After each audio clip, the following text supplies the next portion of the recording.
Bonjour à tous, bien-aimés. Je vous invite à une lecture dans 1 Jean chapitre 3. 1 Jean chapitre 3, je vais lire à partir du verset 11. En effet, voici le message que vous avez entendu dès le commencement. Aimons-nous les uns les autres. Que personne ne suive donc l'exemple de Caïn, qui était du diable, et qui a égorgé son frère. Pourquoi l'a-t-il égorgé ? Parce que sa façon d'agir était mauvaise, alors que celle de son frère était juste. Verset 13, mes frères, ne vous étonnez donc pas si le monde a de la haine pour vous. Quant à nous, nous savons que nous sommes passés de la mort à la vie, parce que nous aimons nos frères. Celui qui n'aime pas demeure dans la mort. Car si quelqu'un déteste son frère, c'est un meurtrier. Et vous savez qu'aucun meurtrier ne possède en lui la vie éternelle. Voici comment nous savons ce que c'est que d'aimer. Jésus-Christ a donné sa vie pour nous. Nous devons, nous aussi, donner notre vie pour nos frères. Si quelqu'un qui possède du bien en ce monde voit son frère dans le besoin et lui ferme son cœur, l'amour de Dieu ne peut être présent en lui. Mes enfants, que notre amour ne se limite pas à des discours et à de belles paroles, mais qu'il manifeste sa réalité par des actes. Amen. Donc là, l'apôtre Jean nous parle de l'amour. Et il parle de l'amour d'une façon extrêmement concrète. Premièrement, il va prendre un exemple assez frappant qui est celui de Caïn et Abel. Vous le savez, c'est très certainement que vous connaissez cette histoire, c'est que Caïn et Abel, fils donc d'Adam et Ève, vont apporter chacun une offrande à Dieu. L'un va apporter un animal parce qu'il est berger, et l'autre, donc Caïn, va apporter des fruits de sa récolte. Et il nous est dit que Dieu va agréer l'offrande d'Abel, mais il ne va pas agréer l'offrande de Caïn. Caïn va se mettre en colère, et dans sa colère, il va aller même jusqu'à tuer, égorger, nous est dit là dans le verset 12, son propre frère. Et l'apôtre Jean parle de cette situation, de ce récit, pour commencer à parler d'amour, à positionner le concept d'amour, le concept d'amour. Il va dire, mes frères, ne vous étonnez donc pas si le monde a de la haine pour vous. Ça, donc, ne sois pas surpris si en tant qu'enfant de Dieu, eh bien, tu es rejeté de ce monde, tu es rejeté parfois de ta propre famille, tu es rejeté parfois par tes enfants, par ton époux, par ceux que tu considérais par le passé comme des amis.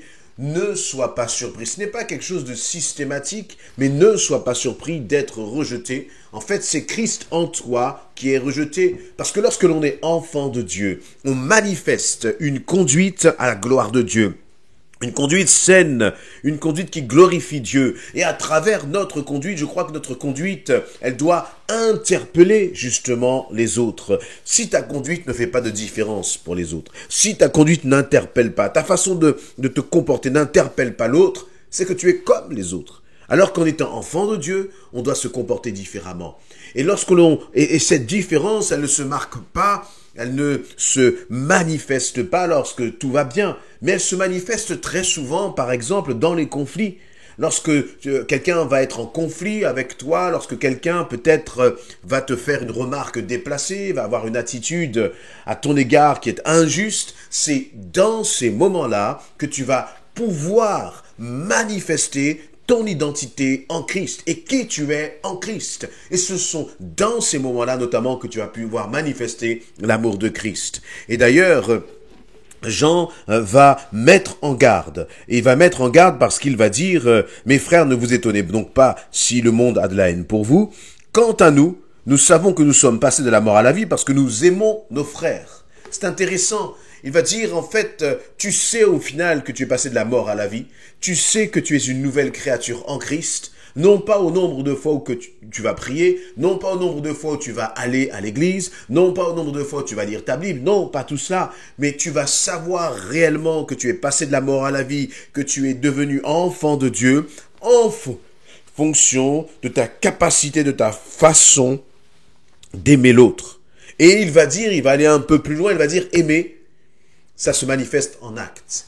Comme l'on dit parfois, il n'y a pas de l'amour, il y a des actes d'amour. Et c'est exactement cette position-là qu'il va prendre lorsqu'il va comparer justement cette dimension d'amour et prendre comme référence la référence par excellence qui est Jésus-Christ. Voici, verset 16, comment nous savons ce que c'est que d'aimer. Jésus-Christ a donné sa vie pour nous, nous devons, nous aussi, donner notre vie pour nos frères.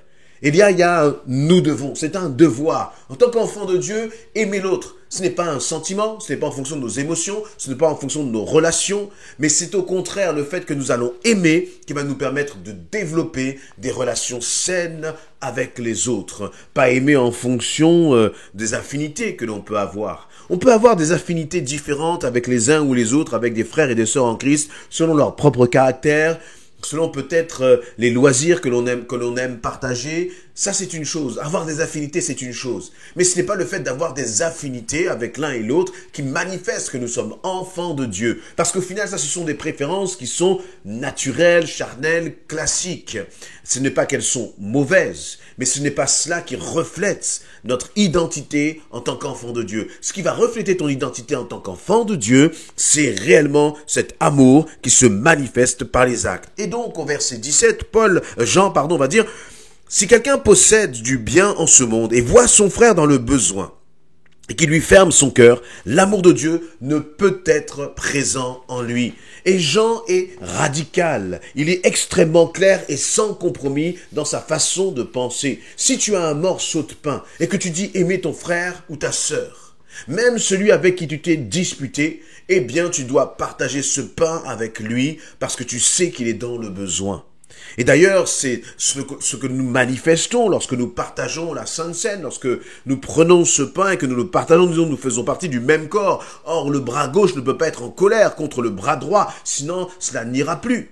Voyez? Et là aussi, en tant qu'enfants de Dieu, nous devons manifester notre amour vraiment par les actes. Par les actes. Si quelqu'un qui possède du bien en ce monde voit son frère dans le besoin et lui ferme son cœur, l'amour de Dieu ne peut être présent en lui. Alors ce n'est pas forcément donner à manger, donner de l'argent, je ne sais quoi d'autre, mais c'est manifester déjà pour voir que ton frère est dans le besoin, il faut manifester de l'intérêt à l'égard de l'autre. Écouter les prières, voir si dans les prières de l'autre il y a un cri du cœur, voir s'il y a un besoin qui est exprimé.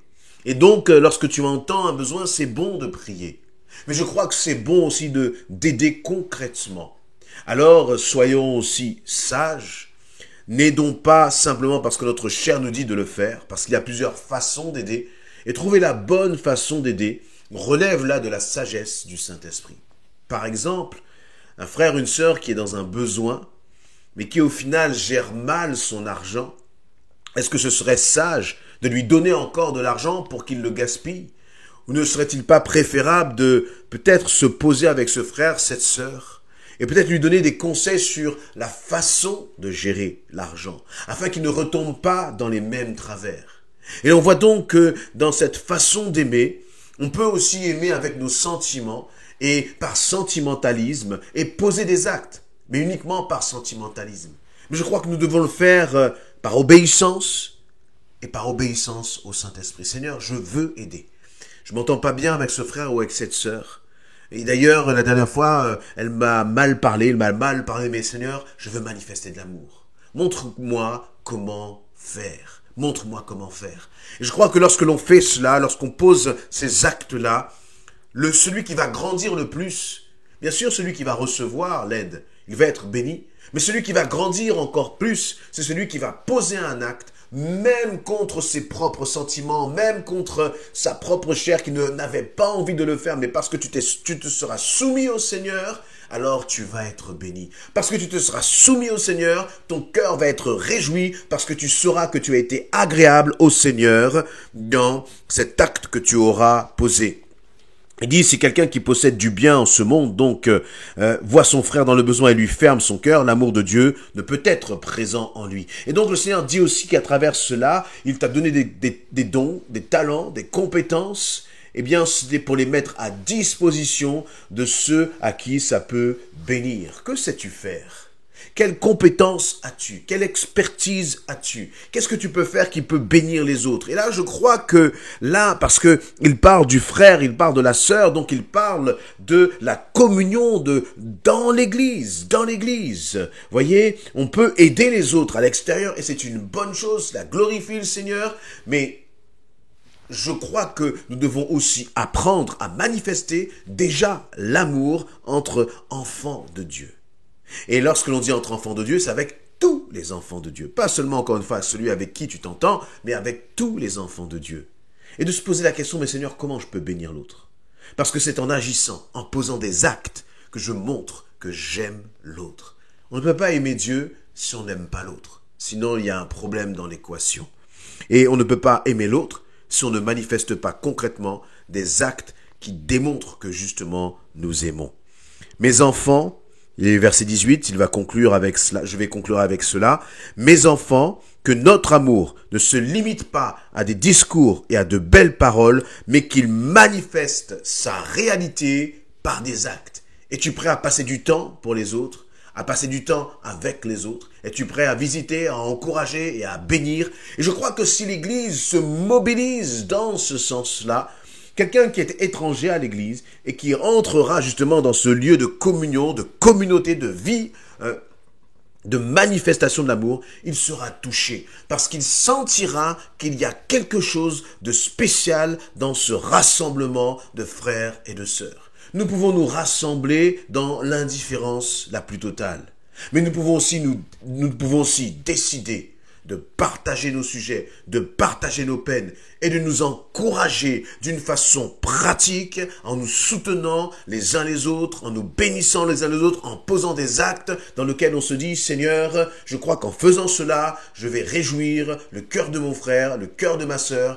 et je vais manifester l'amour en acte. » Et je crois que dans cette période ou dans ces temps de la fin, on lui dit que l'homme sera de plus en plus égoïste. Nous devons, comme contraste, en tant qu'enfants de Dieu, manifester de plus en plus de l'amour les uns pour les autres. Amen.